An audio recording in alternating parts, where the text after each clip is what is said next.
Back in May, Nintendo released The Legend of Zelda Tears of the Kingdom, and ever since then, it has been consuming my life. But unlike most players, there was another release that had a stranglehold on my heart these past few months. Yes, I'm talking about the release trailer and its banger of a track.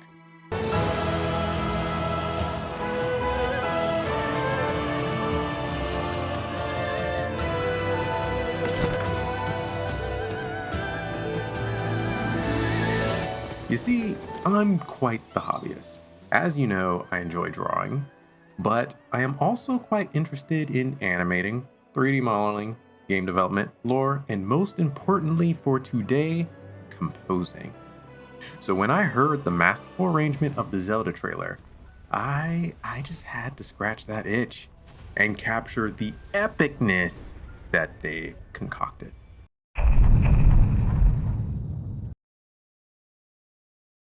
Of course, the first step in making this track is I had to study the full song from the Tears of the Kingdom trailer. And hell, I even took a moment to study Breath of the Wilds as well. And interestingly enough, both songs have a very similar structure. First, the music opens with a soft, ambient woodwind notes to delicately introduce you to the world before escalating into the pronounced fanfare of a big reveal. Then the song quells again to a softer, more rhythmic section, throwing some ostinatos and whatnot, and kind of like a marching anthem, right? And this is accompanied by occasional booming horns to disrupt the song and add a sense of danger. These repeat until reaching another climax before softening again. This is where the dialogue comes in. And once it finishes, the song crescendos again into the main theme where everything picks up in intensity. Then all the epicness happens and drops off before the ending on a light melody of Zelda's lullaby. And yeah, that's quite the arrangement.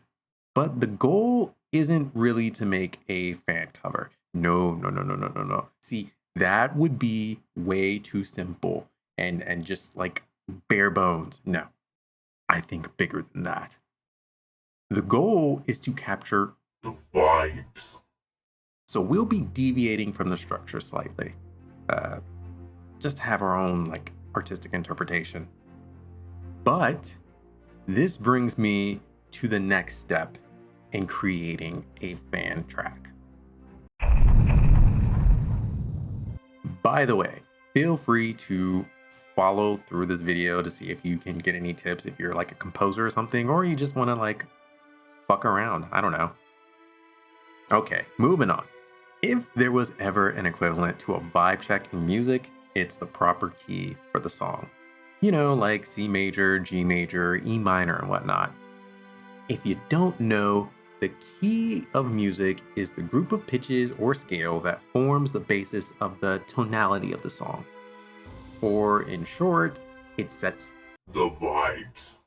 But, like the jack of all trades that I am, I tend to have an ace up my sleeve just for these occasions. Introducing Scalar 2.0. See, Scalar is an incredible music plugin that has a wide range of versatility. This video is not sponsored, but it has a selection of scales and chords that you can plan out chord progressions with. It can suggest the next chord in whatever progression you've started, and it also has a variety of instruments and performance features as well. But the most important feature from Scalar we'll be using is the detection feature. As you can probably guess, the detection feature detects the scale or key of a piece of music. This is super useful. But wait, this is where I hit the first snag in my project.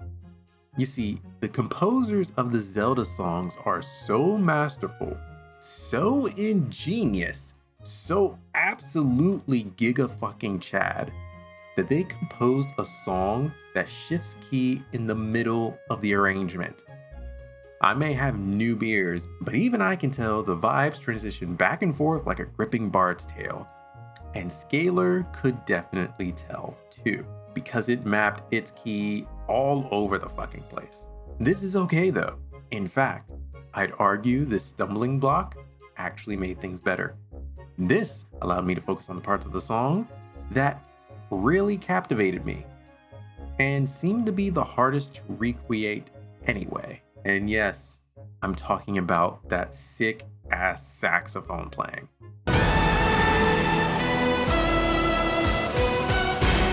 Is me having to use Scalar to recreate that foreboding? No, of course not. Why would it be? Anyway, I clipped out that section of the song, ran it through, and it gave me A major Mixolydian mode. And after checking some of the chords, it seemed to check out. Now that I've established my key, my next step is to select my instrumentation. This step is pretty straightforward. It's a symphony orchestra. So I used a symphony orchestra VST, BBC Discover Orchestra to be exact. I also included the augmented strings VST to add a little bit of flavor to the mix as well. Now the tricky part was gonna be the saxophone. You see, there aren't a lot of free, good quality saxophone VST options. I mean, there's monster sax, but I didn't have that at the time. So I resorted to using the saxophone in the Diamond Jazz VST set, which was relatively limited in saxiness. But I would have to manage. I also included a soft piano because, yeah, they seem to be very fond of their soft pianos. So, I've got my orchestra, my saxophone, and a soft piano. Now I'm ready to make some immaculate music. There are many ways to start a song. None of them are really wrong. Did that just rhyme? But I personally like to start with chord progressions. Chords are a series of notes in harmony with each other, typically played at the same time. I also feel starting with these allow me to find the tone of the song much easier than bogging myself down with intricate melodies. So, for this step, I also use Scalar, because I mean, they have the notes right there. Why not? Once I found a progression I liked, I grabbed it from Scalar and moved on to the instrument I wanted to carry the chords on. I find that the strings, trombones, and pads tend to do really well with chords. Heck, any legato instrument really. Something to keep in mind though is to not overcrowd the same notes or frequencies. So while your cellos and trombones might play the same chords, it could be useful to shift one of the middle notes up or down to give your arrangement a little more room. Make sure it's not muddy, as they say. During this step, I also add some bass notes to accompany the chords, but I keep these as single notes because bass instruments can be a little much. Now, melodies aren't always the easiest thing to come up with, or at least the good ones, but I came up with a method that can get decent results fairly easily. How? I'm a goddamn genius, that's how. You remember those chord progressions that I started off with? Yeah, those. See, these are the foundations for my melody as well. The first thing I did was pick a note within the chord and played a rhythm. Then, after nailing down the rhythm, I just shifted the notes to various other notes within the chord. Don't be afraid of including notes that aren't directly hit in the chord either. It'll still be harmonious as heck. Anyway, chose a couple of notes outside the chord just to keep it interesting. I recommend one of the chord notes that are just an octave up. Those tend to hit pretty well. And why does this work, you ask? Because if you're playing within the boundaries of the chord that is playing, why would it ever be out of harmony? You see, it's the gesture drawing to an immaculate figure, the outline to an epic novel, the wax on to the wax off. You might be thinking, Since we have our melody and chord progression, we must be done. But no, absolutely not. Melodies and chords are great, but the overall song is still left feeling empty. That's because it's missing articulations. This is what separates the men from the boys. I'm including counter melodies in this section, even though I'm not certain if they're actually articulations, because, well, they're one of the finer parts of composing, I think. But this section also includes ostinatos, humming staccato rhythms, and ostinatos. Okay, that wasn't very specific, but little accent notes that you throw in, you know, they might be like 3 notes or something at the end of a phrase just to transition to another phrase. I don't know, there's lots of little things you can do. In any case, counter melodies are, as you may have guessed, a melody kind of played under your melody. Sort of a support melody. It's great for creating a sense of call and response. This is where one instrument plays a metaphorical sentence.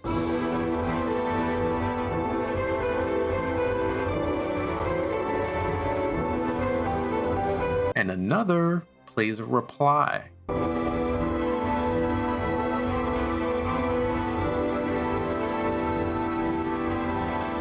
It's totally possible to have both going simultaneously so that while the melody is in legato, the counter melody is in what I call movement. But this alternating of instruments adds a very interesting element to the track and can keep things kind of exciting. You can even have call and responses with like 3 instruments by having another instrument not do a full counter melody, but just like little notes here and there just to say kind of I agree. Anyway, this is where I like to support the primary melody with a second instrument playing the same sequence so it pops up more, like with the trumpets here. You see, the sax by itself in this segment is way too quiet.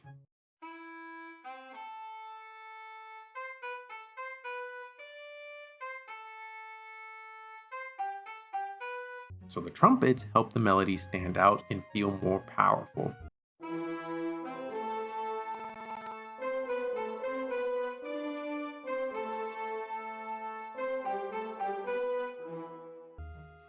As for the rhythm, well, I just gave some bass staccatos, sort of a marching cadence with only like 2 notes. That typically works well enough and can make any theme feel pretty intense. And for the drums, well, I don't really fucking know. I just bang on them until something sounds right.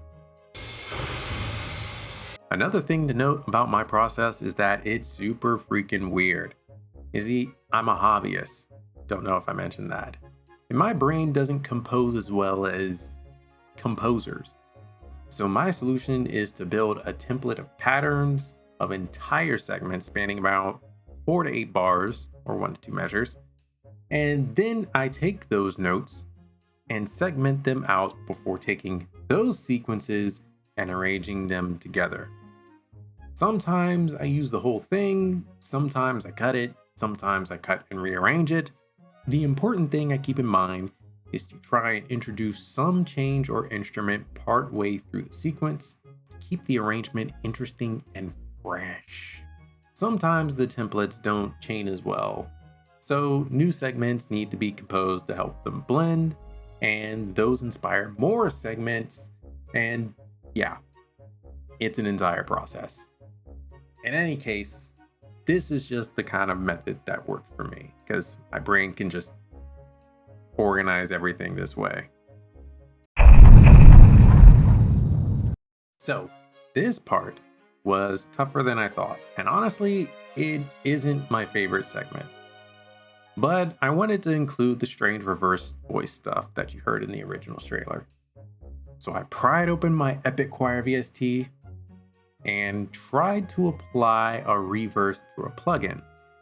But the plugins I used didn't quite give me the results I wanted. It was a little weird. It was kind of like a reverse and a delay in one, and it had too much delay, not enough reverse. It was strange. Anyway, But I figured since these were accents, I could sort of treat it like a sample. So I used the Gross Beat plugin to reverse the sound, and then I recorded it with Edison and trimmed the empty part in the beginning. Then I re-dropped the sound as a sample. Now whenever I play notes on the MIDI keyboard, it plays the sound. This did limit some of the variety, but it's the best I could do. So now I just picked key sections to throw in the voice effect and kept it pushing. Now it was time for the most foreboding challenge yet, the mixing and mastering stage. Mixing and mastering is like every producer's worst nightmare. This is because it doesn't rely on composing knowledge exactly, although that will certainly help, but it more so relies on the science of sound engineering, which isn't creative, it's science. But in order for this arrangement to come out phenomenal, immaculate, to fucking bang, the mixing and mastering has to be done. Now, how I approach it is first, I pick the busiest part of my song. Next, I turn all the sound down to 0. Then, I start with the bass first and slowly bring the sounds up and EQ it a bit, just to see how everything sounds bit by bit, instrument by instrument. This helps me isolate instrument sounds and get an idea of who might be the troublemakers, if there are any, for the final mix. After all the instruments are playing, I make some final adjustments to the overall levels, effects, compressors, EQs, all that. Then, once everything is good, I head to the master track, put a high-low pass filter on it, add a convolver for some atmospheric feedback. Then start up Ozone Isotrope and have it just auto-master for me. If it sounds bad, I open another Ozone Isotrope instance and put it on the control mud setting and cut off the master setting. This should mitigate some of the muddy midtones and stuff like that. If it still sounds bad, I open another instance of Ozone again, and I pick another default setting from the list just to see if it makes any interesting changes. Can you tell I suck at this yet? If it still sounds bad, I go back to my track and I clean up some of my notes, because obviously I fucked up somewhere. Quick tips: if a part of the song is particularly busy, drop a fucking instrument. You probably don't need it. Or if you must have it, create an automation clip to bring down the volume of a supporting instrument during that segment. That should clean things up. Honestly, this is a lengthy process because I listen to the song for days thinking it's amazing, and then I'll hear some muddiness or crackling or overall blemish on the sound, and I proceed to go back and fix it. And, I listen to it again for another few days and I hear something else and proceed to go back and fix it. So I keep doing this until finally, after all this time, I have achieved a result that I am satisfied with.